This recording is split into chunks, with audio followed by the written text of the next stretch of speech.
کہ زلف دیکھی ہے کہ نظروں نے گھٹا دیکھی ہے، کہ زلف دیکھی ہے کہ نظروں نے گھٹا دیکھی ہے، زلف دیکھی ہے کہ نظروں نے گھٹا دیکھی ہے، ارے لٹ گیا جس نے محمد کی ادا دیکھی ہے، کہ لٹ گیا جس نے میرے آقا کی ادا دیکھی ہے۔ اور وہ زلفیں ایسی زلفیں ہیں کہ جنگ ہو رہی ہے، صرف 2 منٹ، کہ جنگ ہو رہی ہے، خالد بن ولید مسلمانوں پر حملہ کر رہے ہیں کفار، خالد بن ولید کہیں ٹوپی گر جاتی ہے، میدان جنگ میں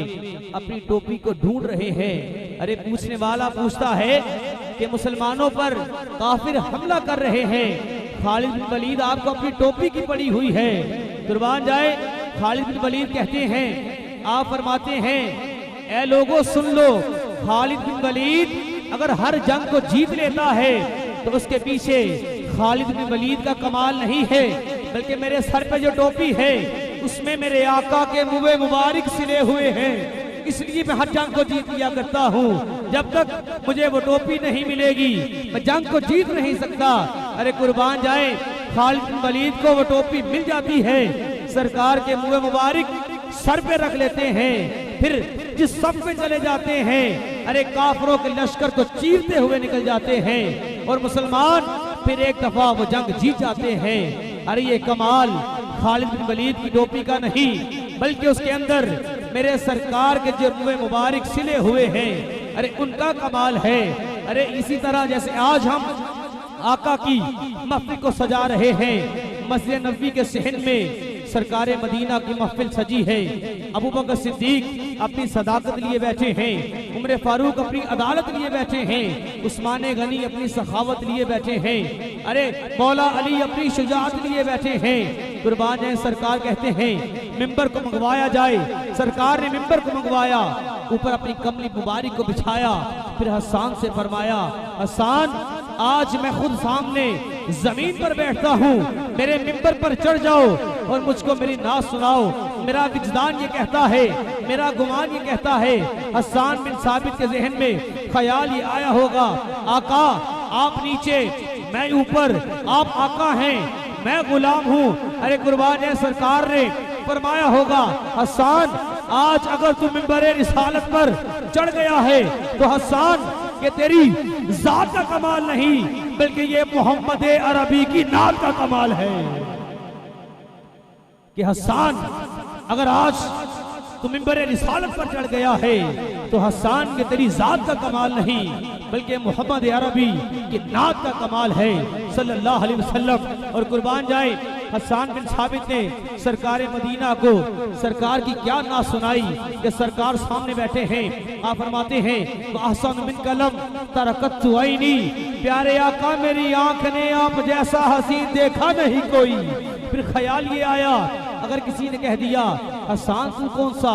سرزمین حجاز سے باہر گیا ہے، تیری آنکھ نے نہیں دیکھا تو تیری آنکھ کا قصور ہے، ساتھ ہی فرماتے ہیں وَأَجْمَلُ مِن قَلَمْ تَلِدِ النِّسَاءُ، پیارے آقا آپ جیسا حسین تو کسی ماں نے جنا ہی نہیں۔ بے شک پھر آپ فرماتے ہیں خلقتا مبرئم من کل عیب،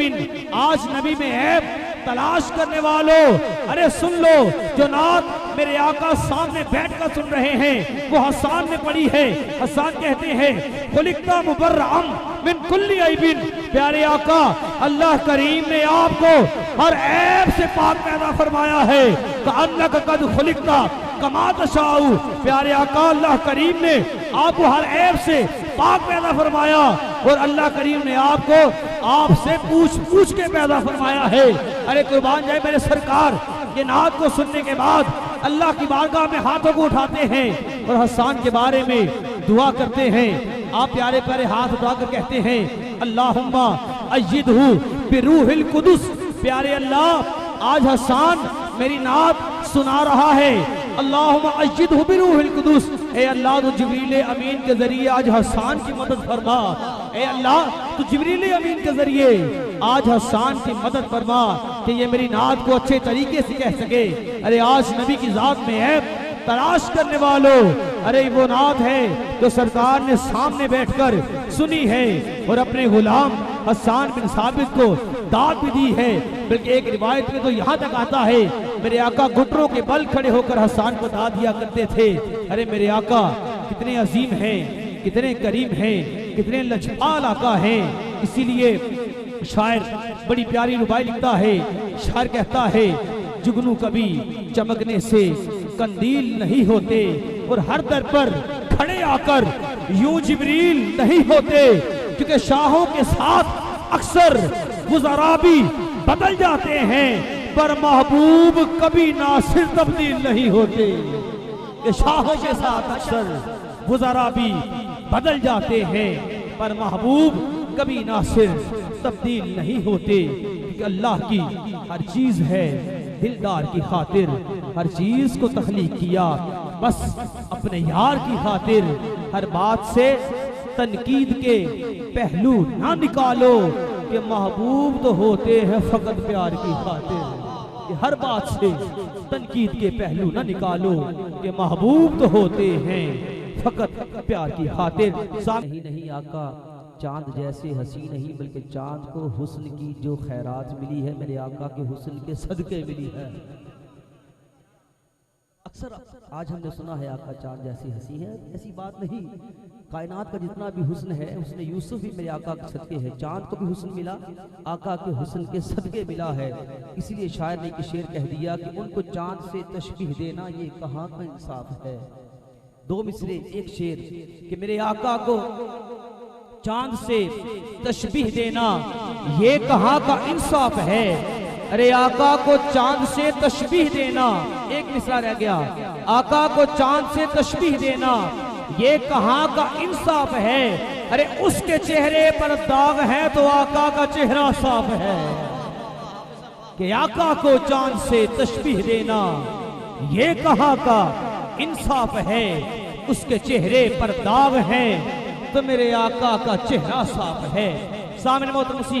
پیارے آقا کے چہرے کی باتیں سنانے کے لیے بانی محفل محترم مقام عزت مآب جناب حافظ انوار الحق سیالوی بھائی تشریف لاتے ہیں، اور اپنی محبت کو کریم آقا کی بارگاہ میں پیش کرنے کی سعادت حاصل کرتے ہیں۔ نعرہ تکبیر، پتہ چلے دیوانے بیٹھے ہیں، نعرہ تکبیر۔ مولا تیری بارگاہ میں دعا کرتا ہوں، جو میرے کہنے پہ نہیں اپنی مرضی سے تیرے نبی کے نام پر ہاتھ فضا میں بلند کرے، مولا تو اس کے مقدروں کو اتنا بلند کر دے۔ نعرہ رسالت، نعرہ رسالت، سرکار کی آمد، سرکار کی آمد، منٹھار کی آمد، سوہنے کی آمد۔ مولا جو تیرے نبی کی دنیا میں آنے کی جتنی خوشی منائے تو اس کی زندگی کو اتنا خوشیوں سے بھر دے۔ سرکار کی آمد، منٹھار کی آمد، سوہنے کی آمد، مکی کی آمد، مدری کی آمد، لجپال کی آمد۔ نعرہ رسالت، نعرہ رسالت، جناب حافظ انوار الحق سیالوی۔